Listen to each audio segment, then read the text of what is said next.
Hello guys.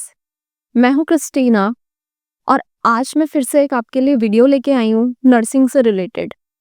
आज की video में मैं बात करूँगी मेरे एक्सपीरियंस के बारे में, जो मैंने डिफरेंस फील किया है नर्सिंग में इंडिया और यूके के बीच में।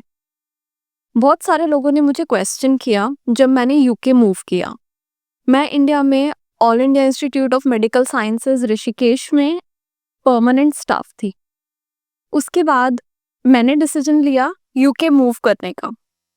तो वो डिसीजन जो था, बहुत सारे लोगों ने क्वेश्चन किया कि तुम अपनी गवर्नमेंट जॉब, जो कि तुम्हारे घर के पास, मेरे घर के पास आधे घंटे दूर पे ही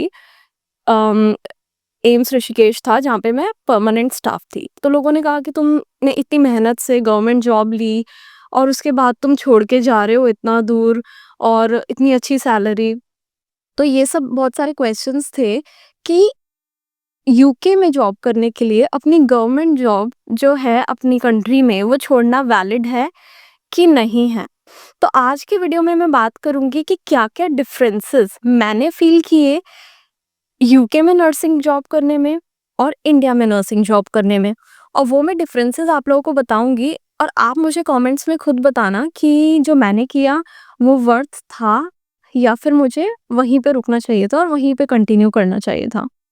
तो सबसे पहले आते हैं, जब मैंने यहाँ पे जॉब करना स्टार्ट किया, अपनी कॉम्पिटेंसी सब कंप्लीट किया और जॉब मैंने यहाँ पे जब सबसे पहले करनी स्टार्ट की, तो मेरा रूटीन कैसा रहता है। तो मेरा रूटीन है बेसिकली सब जगह मोस्टली डिपेंड करता है आप पार्ट टाइम जॉब कर रहे हो या फिर आप फुल टाइम जॉब कर रहे हो। तो फुल टाइम जो जॉब्स रहती हैं मोस्टली 37.5 आवर्स पर वीक आपको करना होता है। और उसमें एरिया पे डिपेंड करता है, कहीं-कहीं पे लॉन्ग डेज़ होते हैं। लॉन्ग डे का मतलब होता है कि सुबह 7 बजे आपकी शिफ्ट स्टार्ट होगी और शाम को 7 बजे खत्म होगी, या फिर सुबह 8 बजे शुरू होगी और शाम को 8 बजे खत्म होगी। मतलब 12 घंटे करना है आपको और वीक में 3 डेज़ आपकी शिफ्ट रहती है। और कहीं-कहीं पे वो आवर्स जो है 37.5 वो आपको मंडे टू फ्राइडे करने होते हैं, मतलब मंडे टू फ्राइडे में डिवाइड होता है। तो डिपेंड करता है एरिया कौन-सा है, ओपीडी है या फिर वार्ड है, तो वो उस पे डिपेंड करता है। तो बेसिकली मैं जो करती हूँ, मेरा 13 आवर्स एक दिन की शिफ्ट रहती है और मुझे 3 डेज़ अ वीक करना होता है। और जब मैं इंडिया में थी, और वैसे हमारा सब जगह ही नर्सिंग का जो है सेम रहता है रोस्टर। हमारी ड्यूटीज़ क्या रहती है, मॉर्निंग, इवनिंग और नाइट शिफ्ट्स हमारी रहती है, जिसमें मॉर्निंग इवनिंग 6-6 घंटे की होती है और नाइट जो होती है वो हमारी 12 घंटे की होती है। और मंथ में प्राइवेट सेक्टर्स में तो बहुत कम ऑफ मिलते हैं। जब मैंने प्राइवेट में भी मैंने काम किया है तो वहाँ पे 5 या 6 ऑफ मिलते थे मंथ में। सब नाइट ड्यूटीज़ और सब मॉर्निंग इवनिंग करने के बाद में। और यहाँ पे कैसा रहता है कि आपको सिर्फ 3 दिन काम करना है और आपके जो बाकी के दिन हैं वो आपको छुट्टी मिलती है। तो मुझे जो रियलाइज़ हुआ जब मैं वहाँ पे मॉर्निंग, इवनिंग और नाइट करती थी, तो मुझे ऐसा लगता था मैं कंटिन्यूअसली काम ही कर रही हूँ और बीच में 1-2 दिन छुट्टी मिल गई, वो मिल गई। बट यहाँ पे ऐसा लगता है कि आप जस्ट 3 दिन काम कर रहे हो और आप रिलैक्स्ड हो। उसके बाद बाकी के 4 दिन आपके हैं। आप एक्स्ट्रा शिफ्ट्स कर सकते हो और अगर आप यहाँ पे एक्स्ट्रा शिफ्ट करोगे तो उसका आपको एक्स्ट्रा पेमेंट मिलेगा और सब मिलेगा। तो मैंने जो फ़ील किया, मुझे यहाँ पे जो वर्क लाइफ बैलेंस है वो ज़्यादा फ़ील हुआ। शिफ्ट पैटर्न्स में अगर देखा जाए तो, क्योंकि मॉर्निंग, इवनिंग, नाइट्स करने के हिसाब से बहुत ज़्यादा जो है शेड्यूल डिस्टर्ब हो जाता है और आप कुछ उतना प्लान भी नहीं कर पाते। पर कई लोगों को वो कंफर्टेबल लगता है, बट मुझे जो है ये कंफर्टेबल लगा। नाइट शिफ्ट्स यहाँ पे भी होती हैं और जैसे कि अभी दिन में 12 घंटे है तो रात को भी वो 12 घंटे की शिफ्ट रहती है, तो कभी-कभी आपकी नाइट्स भी आती हैं। तो मुझे ऐसा लगा कि वर्क शिफ्ट जो है वो थोड़ा यहाँ पे मेरे को थोड़ा वर्क लाइफ बैलेंस ज़्यादा लगा। अब अगर काम की हम बात करें, तो काम तो सब जगह ही करना है और नर्सिंग अगर आपने लिया है, तो आपको बहुत ज़्यादा काम, आपको पता है कि फिज़िकल और मेंटल तो जो है वो लोड रहता ही है क्योंकि रिस्पॉन्सिबिलिटी रहती है। लेकिन अगर यूके में देखा जाए और इंडिया में देखा जाए, तो इंडिया में क्या है कि सब चीज़ों के लिए नर्सिंग स्टाफ रिस्पॉन्सिबल है। मतलब पेशेंट को उनका पेशेंट को टाइडी करना है और पेशेंट साइड सब कुछ के लिए जो, मतलब मैंने जो ऋषिकेश में देखा था और प्राइवेट में भी जब मैंने काम किया, कि अगर पेशेंट सराउंडिंग्स भी है और हर हर एक चीज़ के लिए एक नर्सिंग स्टाफ रिस्पॉन्सिबल है। और उतना ज़्यादा कभी रेशियो भी प्रॉपर नहीं होता, बहुत बिजी शिफ्ट्स होती हैं और अगर कुछ भी हुआ तो एक नर्सिंग स्टाफ को ही हर चीज़ के लिए पॉइंट आउट किया जाता है। बट यूके में जो चीज़ है काम के लिए, यहाँ पे काम थोड़ा-सा अच्छे से डिवाइडेड होता है। वर्कलोड हर जगह होता है, रश्ड वर्किंग हर जगह होती है क्योंकि ऑब्वियसली हेल्थ केयर डिपार्टमेंट है, तो बिज़ी वो होगा ही। बट यहाँ पे हेल्थ केयर असिस्टेंट्स होते हैं, जो कि ट्रेन्ड होते हैं। जैसे हमारे यहाँ वार्ड अटेंडेंट्स होते हैं, एचए होते हैं, जीडी होते हैं, वैसे यहाँ पे एचसी होते हैं। बट वो बहुत अच्छी तरह ट्रेन्ड होते हैं बहुत सारी चीज़ों में। वो पेशेंट की बेसिक नर्सिंग केयर करने में, पोज़ीशनिंग करने में, उनको थोड़ा मोबिलाइज़ेशन में हेल्प करने में, वो सब चीज़ों के लिए वो हेल्प करते हैं। तो काफ़ी सारा जो है वो लोड थोड़ा कम हो जाता है, और आप अपने बाकी के काम जो कि नर्सिंग प्रोसीजर्स हैं और मेडिकेशन है, उन सब चीज़ों पे आप थोड़ा-सा ज़्यादा ध्यान दे पाते हो। थोड़ी चीज़ों की आपको उतनी ज़्यादा टेंशन लेने की ज़रूरत नहीं होती है। तो वर्क थोड़ा-सा डिवाइडेड रहता है यहाँ पे, जो मैंने देखा वो। और दूसरी बात है, यहाँ पे पेशेंट सेफ्टी को बहुत ज़्यादा इम्पोर्टेंस दी जाती है।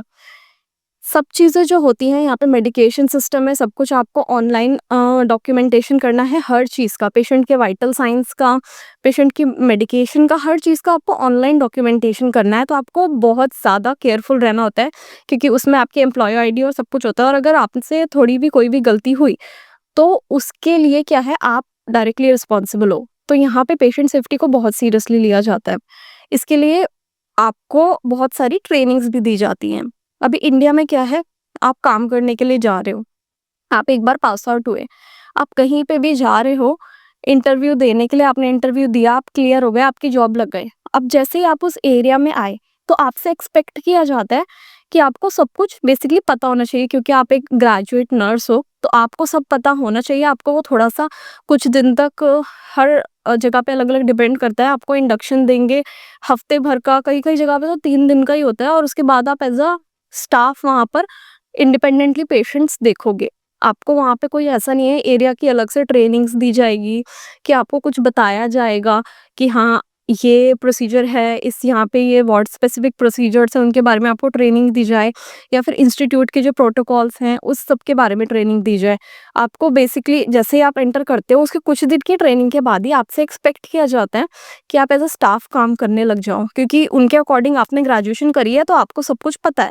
और ये प्राइवेट का भी सीन है, और यही गवर्नमेंट सेक्टर का भी सीन है। मुझे याद है, जब मैंने अपना नॉर्सेट क्लियर करने के बाद एम्स जॉइन किया था, तो विदिन 3 डेज़ ही अ, 1 वीक में ही हमें 3 डेज़ में हमें एक स्टाफ के साथ में हाफ-हाफ पेशेंट्स देने लगे थे, और 1 वीक में तो हम इंडिपेंडेंटली, मैंने आईसीयू में काम किया है।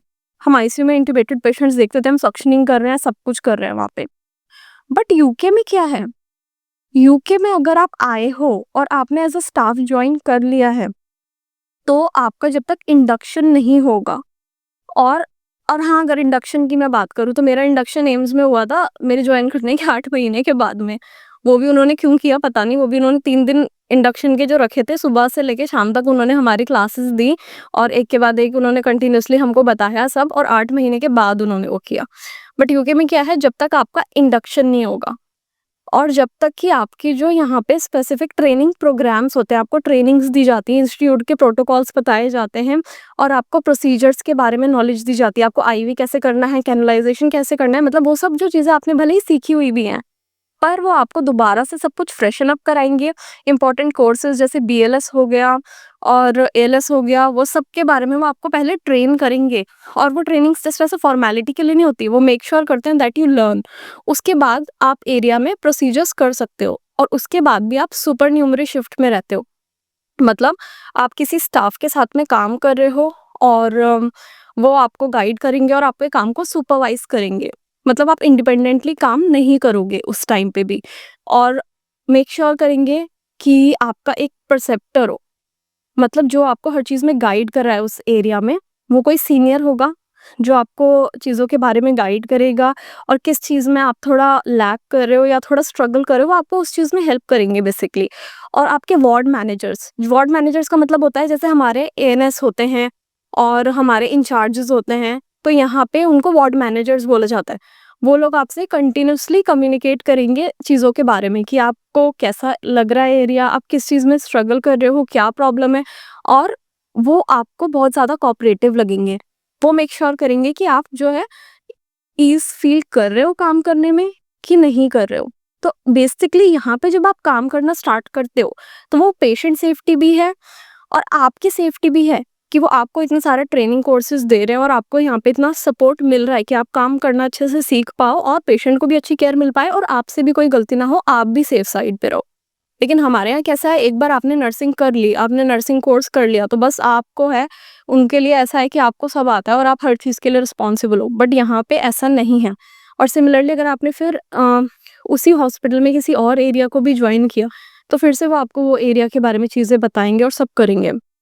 और कभी आप किसी चीज़ में स्ट्रगल कर रहे हो, तो आप अपने वार्ड मैनेजर से बात कर सकते हो कि आपको ये प्रॉब्लम है, वो आपके लिए ट्रेनिंग कोर्सेज़ अरेंज करेंगे।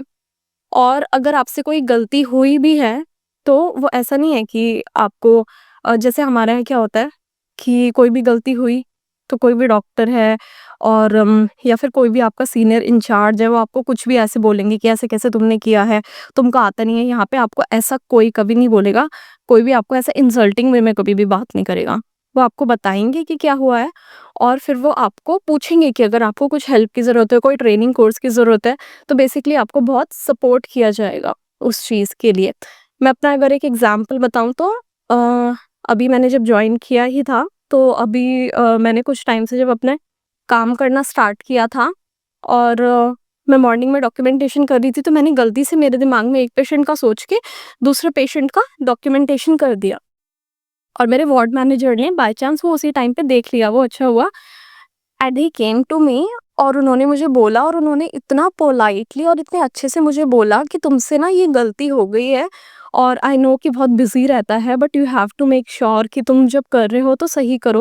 वो तुम्हारी और दोनों पेशेंट की दोनों की सेफ्टी के लिए बहुत ज़रूरी है। उसने मुझे बोला कि मैं तुम्हारी गलती पॉइंट आउट नहीं कर रहा हूँ और तुमको ऐसा तुम्हारे को गलत नहीं फील करा रहा हूँ, मैं बस मेक श्योर कर रहा हूँ कि तुम आगे से अच्छे से काम कर पाओ और टेंशन मत लो, अभी मैंने सॉर्ट आउट कर दिया है ये वो। सो मतलब मुझे ऐसा लगा ही नहीं कि मतलब मेरे से इतनी बड़ी गलती हुई, उन्होंने इतने अच्छे से उसको हैंडल किया और मुझे इतने अच्छे से समझाया। और अगर मैं इंडिया की बात करूँ, तो वहाँ पे पूरे दिन हम इतना ज़्यादा काम करना है, क्योंकि जैसे मैंने बताया कि ना कोई एचसीए है, मतलब हैं वो, बट उनको वो कुछ इतना ट्रेन नहीं होते, उनके बस छोटे-मोटे काम होते हैं, सैंपल्स ले जाना, ये वो सब, वो लोग भी अपने में बिज़ी रहते हैं, मैं ये नहीं कह रही हूँ कि वो काम नहीं करते हैं। बट हमें ऐसा कुछ हेल्पिंग हैंड नहीं होता है। तो हम ऐसा भाग रहे होते हैं, सारा काम कर रहे होते हैं और जो सीनियर जो एसएनओज़ होते हैं और जो इंचार्जेस होते हैं, वो बस अपनी कुर्सी पे बैठे रहते हैं। हेल्प करना, सपोर्ट करना तो बहुत दूर की बात होती है। और राउंड के लिए जब वो आते हैं, तो वो बस आपकी गलतियाँ निकालते हैं, ये तुमने किया, वो गलत किया। मुझे एक बार याद है कि इतनी बिज़ी नाइट शिफ्ट थी मेरी, जो लास्ट मतलब ऐसे तो पता नहीं कितने इंसिडेंसेस हुए होंगे इतनी बिज़ी नाइट शिफ्ट में, कि हमने एक बारी बैठे तक नहीं, पानी भी नहीं पिया, क्योंकि इतने सिक पेशेंट्स आ गए और इतना कुछ करना है, हर चीज़ के लिए भागना, और दूसरी बात रिसोर्सेज़ कुछ अवेलेबल होते नहीं है, ठीक है? आपको सब कुछ अरेंज करना होता है। उसके बाद एक डॉक्यूमेंट में, एक पेपर में एक चीज़ बस फिल करनी रह गई और वो मतलब कुछ उतना बड़ी चीज़ नहीं थी। हाँ, हर चीज़ पेशेंट सेफ्टी के लिए इम्पोर्टेंट होती है और वो एक्सीडेंटली स्किप हो गई। और मॉर्निंग में इंचार्ज ने आके, जो स्टाफ को मैंने मॉर्निंग हैंडओवर दिया था, वहाँ देखा, अरे तुमने ये छोड़ दिया, मतलब ये नहीं देखा कि कितना बिज़ी था, कितना काम किया, क्या किया। एक जो टिक करना रह गया, उसको लेके इतना वो किया कि तुम लोग कुछ काम नहीं करते हो, तुम लोग टाइम पास करते हो, ये वो सो। तो मतलब ये बेसिकली इंडिया का जो वर्क कल्चर है, वो इतना टॉक्सिक है कि अगर आप एक नर्स हो ना, तो हर कोई आपको पॉइंट आउट करने के लिए खड़ा रहता है। चाहे वो कोई जूनियर डॉक्टर हो, सीनियर डॉक्टर हो, कंसल्टेंट हो, आपके इंचार्जेस हो या फिर आपके कलीग्स हो खुद। तो मेरे को बेसिकली जो नर्सिंग का वर्क कल्चर लगा है इंडिया का, वो मुझे बहुत टॉक्सिक लगा। और लेकिन यहाँ पे जो मैंने फ़ील किया, मैंने बहुत सपोर्टेड फ़ील किया और यहाँ पे हर कोई हर किसी की रिस्पेक्ट करता है। चाहे कोई हाउसकीपिंग हो, कोई एचसी हो, नर्स हो, डॉक्टर हो, हर किसी का यहाँ पे अपना रोल है और हर किसी की अपनी रिस्पेक्ट है। तो ये एक बहुत बड़ी बात है, क्योंकि सबसे बड़ी चीज़ जो मैंने इंडिया में नर्स बन के फ़ील करी, वो ये कि आप कितने भी ट्रेन्ड हो, हम नॉर्सएट जो देते हैं, इतना जो डिफ़िकल्ट एग्ज़ाम है जिसके लिए हम इतनी पढ़ाई करते हैं, और जैसा हमने अपना ट्रेनिंग भी करी है, इतना सब कुछ हम पढ़ते हैं, इतनी सारी कॉम्पिटेंसीज़ अचीव करते हैं, इतना काम करने के बाद भी, सब लोग आपको ऐसे दिखते हैं कि मतलब सिर्फ़ आप एक नर्स हो। डॉक्टर्स अपने आप को सुपीरियर समझते हैं, सब अपने आप को सुपीरियर समझते हैं। बट यहाँ पे जो है, मैंने जो काम की रिस्पेक्ट है, वो फ़ील की है। और इंडिया में देखा जाए तो अभी इस चीज़ को लेके बहुत लड़ाई चल रही है कि सिस्टर मत बोलो, नर्सिंग ऑफ़िसर बोलो। और क्योंकि वहाँ पे वो सिस्टर वर्ड है, वो रिस्पेक्टेड फ़ील नहीं होता है। बट यूके में आप अगर नर्स हो, तो आपको नर्स ही बोला जाएगा। और वो वर्ड यहाँ पे इतना रिस्पेक्टेड फ़ील होता है, क्योंकि सब आपके प्रोफ़ेशन की रिस्पेक्ट करते हैं यहाँ पे, इसलिए। इंडिया में अगर पेशेंट के रिलेटिव्स आते हैं, कोई आते हैं, तो वो क्या बोलते हैं, सीधा हमें सिर्फ डॉक्टर से बात करनी है। पर यहाँ पे जो चीज़ मैंने नोटिस की है, अगर कोई पेशेंट का रिलेटिव आया है, तो वो पूछते हैं कि आप नर्स हो क्या ये पेशेंट की? आप मुझे बता सकते हो पेशेंट के बारे में? तो यहाँ पे नर्सेज़ को लोग इतना ट्रस्ट करते हैं और उनको बहुत रिस्पेक्ट करते हैं। तो ये तो थी बात कि वर्क कल्चर कैसा है। तो वर्क कल्चर यहाँ पे बहुत बेटर है। सपोर्ट जो है वो बहुत अच्छे से मिलता है और जैसे आपको यहाँ पे इतनी ट्रेनिंग्स दी जाती हैं, आपको बहुत अच्छे से नॉलेज मिलती है, आप पेशेंट की सेफ्टी को प्रायोरिटी रख के काम करना सीखते हो, तो बेसिकली आप यहाँ पे क्वालिटी वर्क सीखते हो। दूसरी बात है रिस्पेक्ट की, जो एक इंडिया में बहुत बड़ा टॉपिक है। और वो मुझे लगता है कि पता नहीं, क्योंकि वो लोगों की थिंकिंग ऐसी है कि चाहे नर्सेस कितने भी ट्रेन हो जाएँ, चाहे कुछ भी हो जाए, पर इंडिया में जो लोगों की थिंकिंग है, वो नहीं बदलने वाली है। डॉक्टर्स अपने आप को सुपीरियर समझना कभी छोड़ेंगे नहीं, बट यहाँ पे जो है बेसिकली जो टीम वर्क है, हर किसी की जो एक इम्पोर्टेंस है काम की, हर एक रोल की जो रिस्पेक्ट है, वो यहाँ पे है। तो मुझे बेसिकली काम करना बहुत सैटिस्फाइंग यहाँ पे लगता है। और अगर वर्क आवर्स भी मैं देखूँ तो 3 दिन जाना और बाकी के 4 दिन मुझे छुट्टी मिलना, तो वो मेरे को अपने लिए ज़्यादा यहाँ पे टाइम मिलता है। क्योंकि अगर आप उठ के जा रहे हो सुबह ड्यूटी, तो आपको ट्रैवलिंग में उतना ही टाइम लगना है, चाहे आप 6 घंटे की ड्यूटी करो, चाहे 12 की लगो। आपको सुबह अपनी नींद खराब करके उठना है, तो बेसिकली मुझे ऐसा लगता है कि 3 दिन किया और हो गया। तो वो सब चीज़ें मुझे यहाँ पे बहुत बेटर लगी। अब अगर मैं इनकम की बात करूँ, तो यूके में क्या है कि हर एक प्रोफ़ेशन में एक मिनिमम जो वेजेस हैं, वो दी ही जाती है। एक मिनिमम पे रेट सेट होता है, उससे नीचे कोई पे नहीं कर सकता है। तो कोई भी जो प्रोफ़ेशन हो, उनको एक जो पे रेट सेट है, उससे नीचे उनको पे नहीं करते हैं। जैसे कि इंडिया में क्या है कि बहुत ज़्यादा वास्ट डिफ़रेंस होता है लोगों की इनकम लेवल्स में, कि कोई बेचारा दिन-रात मज़दूरी कर रहा है, तो भी उसको 10,000 रुपए महीना ही मिल रहा है और कोई लाखों में कमा रहा है। यहाँ पे ऐसा नहीं है। मिनिमम पे रेट जो सेट है, वो सबको मिलता है। अब अगर मैं नर्सिंग की बात करूँ, तो नर्सिंग में भी 2 सेक्टर्स हैं इंडिया की तरह, प्राइवेट और गवर्नमेंट। गवर्नमेंट सेक्टर है जो उसको यहाँ पे एनएचएस बोला जाता है। और प्राइवेट यूके में उल्टा है इंडिया से। इंडिया में प्राइवेट में सैलरी जो है मोस्टली कम होती है और गवर्नमेंट सेक्टर्स में सैलरी थोड़ी अच्छी होती है। बट यूके में क्या है कि जो प्राइवेट सेक्टर की सैलरी है वो थोड़ी हाई रहती है compare to NHS. But NHS के अपने ही बेनिफिट्स हैं, उनमें एम्प्लॉय के बेनिफिट्स बहुत सारे हैं। उसके लिए मैं आपको नेक्स्ट वीडियो में बताऊँगी, एक वीडियो मैं बनाऊँगी कि एनएचएस में एम्प्लॉइज़ को क्या-क्या बेनिफिट्स मिलते हैं। तो ऐसा है। और इनकम जो है यहाँ पे अभी के अकॉर्डिंग वो डिपेंड करता है कि आप कौन से बैंड में हो। हमारे यहाँ जैसे nursing officer, senior nursing officer ऐसे पोस्ट होती हैं, यहाँ पे बैंड्स होते हैं नर्सेस के, और उसके लिए भी मैं एक वीडियो में आपको बताऊंगी। बट मिनिमम अगर पे रेट देखा जाए बैंड 5 नर्सेस का एनएचएस में, जो मैं आपको रफली बता रही हूँ, जो मैं वीडियो बनाऊंगी उसमें मैं आपको सब चीज़ें स्पेसिफिक बताऊंगी, तो वो 15 टू 16 पाउंड्स पर आवर होती है बेस की सैलरी, जो एनएचएस में नर्सेस की है। और अगर आप सैटरडे संडे काम कर रहे हो तो एक्स्ट्रा इनकम आपको मिलती है यहाँ पे।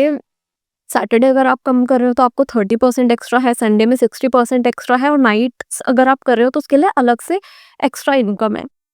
और बेसिकली वो इनकम जो है, आप अगर आप एक्स्ट्रा शिफ्ट्स पिक कर रहे हो, आप एजेंसी नर्स हो, एजेंसी आप जॉइन कर सकते हो एक्स्ट्रा शिफ्ट्स के लिए, तो उसमें आपको एक्स्ट्रा पेमेंट मिलता है। तो पेमेंट जो है वो सैटिस्फैक्टरी होता है और आप उसके लिए, और पेमेंट जो है वो सैटिस्फैक्टरी होता है। और डिपेंड करता है कि आप कौन से एरिया में काम कर रहे हो, वीकेंड्स कर रहे हो, नाइट्स कर रहे हो, या फिर आप सिर्फ डेज कर रहे हो, तो उस पर डिपेंड करता है। जैसे मैंने बताया कि इनकम वेरी करती है यहाँ पे।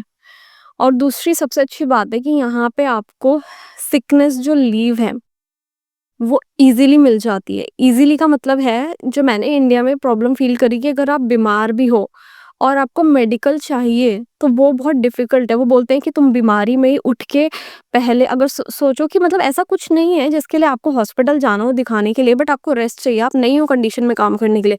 तो भी मेडिकल के लिए क्या कंडीशन है कि पहले उठ के तुम जैसे भी हो ओपीडी जाओ, चाहे तुम्हारी हालत है या नहीं है।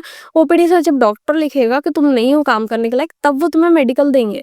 और उसके बाद दोबारा फिटनेस भी तुम लेकर आओ, और फिटनेस के लिए इतने चक्कर काटने पड़ते हैं ना कि अच्छा खासा बंदा उसमें ही बीमार पड़ जाए। तो मैंने तो आज तक कभी वहाँ पे मेडिकल लिया ही नहीं है। कभी बहुत ज़्यादा तबीयत खराब हुई होगी तो मैंने इमरजेंसी सीएल ली होगी। मेडिकल की जो फैसिलिटी है वो होने के बाद भी कभी नहीं ली। बट यहाँ पे इतना अच्छा है कि अगर आपकी तबीयत खराब है, कुछ है, तो आप इन्फॉर्म कर सकते हो पहले, और 1 हफ्ते तक आपको कोई भी रिटन डॉक्यूमेंट, कोई भी मेडिकल सर्टिफिकेट की ज़रूरत नहीं है सिकनेस लेने के लिए। और उसके बाद अगर आपको ज़रूरत है तब आपको डॉक्यूमेंट चाहिए होगा सिकनेस लीव लेने के लिए। तो वो एक बहुत अच्छी चीज़ है यहाँ पे। अब बात करते हैं प्रमोशन के बारे में। तो प्रमोट कैसे होना है, मतलब आप अगर बैंड 5 हो, आपको आगे प्रमोट होना है, तो यहाँ पे कैसा होता है और इंडिया में कैसा होता था जो मैंने नोटिस किया है। तो यहाँ पे अगर आपको कोई आपने काम कर रहे हो और आपको हायर कोई पोस्ट चाहिए, तो आप उसके लिए अप्लाई कर सकते हो। अगर आप इंटरव्यू क्वालिफाई कर रहे हो, इंटरव्यू में आप जा रहे हो और उनके अकॉर्डिंग आप एलिजिबल कैंडिडेट हो, आपके पास जो है नेसेसरी क्वालिफिकेशंस हैं, नॉलेज है, एक्सपीरियंस है, तो आप प्रमोट हो सकते हो। उससे मैटर नहीं करता कि अगर कोई और इंसान भी है, वो उस एरिया में पहले से काम कर रहा है या क्या है, उससे नहीं होता है। आपने अगर उस पोस्ट के लिए अप्लाई किया, आप इंटरव्यू क्वालिफाई कर रहे हो, तो आप जल्दी-जल्दी जो है वो आगे बढ़ सकते हो, आपका ग्रोथ एंड डेवलपमेंट हो सकता है यहाँ पे। पर इंडिया में क्या था कि आप अगर काम कर रहे हो, मैटर नहीं करता है, आप जीएनएम हो, बीएससी हो, एमएससी हो, आपके पास क्या क्वालिफिकेशंस है, कितना आपको नॉलेज है, आपको जब सीनियॉरिटी लिस्ट आएगी, तो उसमें ही जो है नाम आएगा सीनियॉरिटी के बेसिस पे। और मैटर नहीं करता कि किसकी वर्क क्वालिटी कैसी रही है, कितने किसने किस हिसाब से काम किया है, किसको कैसा नॉलेज है, सारे गधे घोड़ों को वो एक साथ प्रमोट कर देते हैं सीनियॉरिटी के अकॉर्डिंग, जो चीज़ मैंने देखी है वहाँ पे। पर यहाँ पे अगर आप हो एलिजिबल, तो आप अप्लाई कर सकते हो और आप एक अच्छे जो पोस्ट है अपने अकॉर्डिंग आप जल्दी अचीव कर सकते हो। आप बेस ऑफ बैंड 5 मतलब एक नॉर्मल स्टाफ नर्स से इंचार्ज नर्स बन सकते हो, एजुकेटर बन सकते हो, या फिर कोई स्पेशलिटी नर्स के लिए अप्लाई कर सकते हो अपने अकॉर्डिंग। इंटरव्यू आप क्वालिफाई कर रहे हो, सब कर रहे हो, तो आपको वो पोस्ट मिल सकती है। इवन आप वार्ड मैनेजर भी बहुत जल्दी बन सकते हो अगर आप कैपेबल हो तो। तो यहाँ पे आपकी जो ग्रोथ अपॉर्च्युनिटीज़ हैं, वो भी ज़्यादा हैं जो मैंने देखा। तो ये मैंने अपने अकॉर्डिंग कंपेयर करके बताया, जो मैंने वहाँ पे फ़ील किया और जो मैंने यहाँ पे फ़ील किया उसके अकॉर्डिंग। और जो यूके आना था पहले, तो वो मेरा डिसीज़न था ही नहीं, क्योंकि मैं गवर्नमेंट सेक्टर में काम कर रही थी, तो मेरे को ऐसा कुछ था नहीं कि मैं यहाँ से मूव करूँगी। बट मेरे हस्बैंड यूके में थे, इसलिए मुझको यहाँ पे आना पड़ा और मेरा ये कोई फर्स्ट चॉइस नहीं था। लेकिन जब मैंने आने के बाद ये सब चीज़ें फ़ील की, वो मैंने आपको अभी बताई हैं। तो आप ही अभी मुझे कमेंट में बताओ कि यूके में एज़ अ नर्स काम करना बेटर है, या फिर इंडिया में एज़ अ अगर आपके पास एक अच्छी सेटल्ड गवर्नमेंट जॉब है, वहीं पे रहना बेटर है? और रही बात, कई सारे लोग कहेंगे कि लोग अपने होते हैं वहाँ पे, यहाँ पे तुम एक पराई कंट्री में हो। तो मैंने वो भी जो चीज़ फ़ील करी है ना, वो ये है कि यहाँ के जो पराए लोग हैं ना, वो वहाँ के अपने जो जिनको सो कॉल्ड अपने देश के लोग कहा जाता है, उनसे बहुत ज़्यादा बेटर है। हेल्प की अगर बात करी जाए, तो यहाँ पे इतने ज़्यादा वो लोग हेल्पिंग होते हैं, इतने पोलाइट होते हैं, और मुझे यहाँ पे वो चीज़ बहुत बेटर लगी। अभी मैं एक एग्ज़ाम्पल बताऊँ रीसेंट, तो जब मैंने जॉइन किया था, तो मेरे बैंक के डिटेल्स जो थे थोड़ा वो कुछ गलत सबमिट हो गए थे, और पहले तो मैंने सबमिट ही लेट किए थे वो कुछ रीज़न्स की वज़ह से।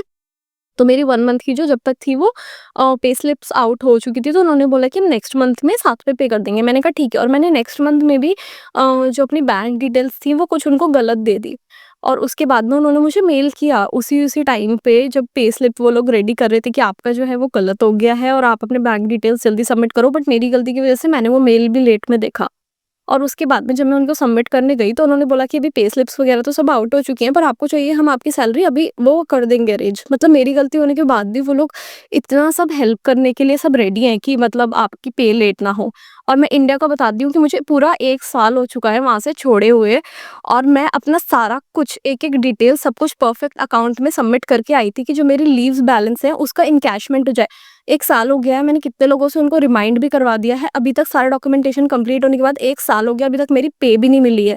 और जब मैं छोड़ रही थी वहाँ से, तो मेरे कुछ-कुछ डॉक्यूमेंट्स के लिए मुझे वहाँ पे ऑफ़िस में इतने चक्कर काटने पड़ते थे, और वो लोग मतलब बिल्कुल भी हेल्पिंग के, उन लोगों को रूल्स ही नहीं पता हैं कि क्या करना है क्या, और हेल्पिंग की तो दूर की बात है। तो जितना मैंने वहाँ से इवन जॉब छोड़ने में भी स्ट्रगल किया है ना, वो मुझे पता है कि मेरा तो किसी भी चीज़ में वहाँ पे ऐसा एक्सपीरियंस अच्छा नहीं रहा। और यहाँ पे जो मैंने देखा है, भले ही वो पराए लोग हैं, यहाँ पे आप किसी से रास्ता पूछोगे ना, तो वो आपको वहाँ तक छोड़ के आ जाएगा। यहाँ के लोग इतने अच्छे हैं। तो ये सब डिफरेंस था। अब आप मुझे कमेंट में बताना कि आपको क्या लगता है। और भी मैं इन्फॉर्मेटिव वीडियोज़ बनाऊँगी, और भी मैं ऐसे आपको इंटरेस्टिंग चीज़ें बताते रहूँगी आगे। उसके लिए मुझे फॉलो करो और मेरे चैनल को सब्सक्राइब करो। Thank you. See you in another video.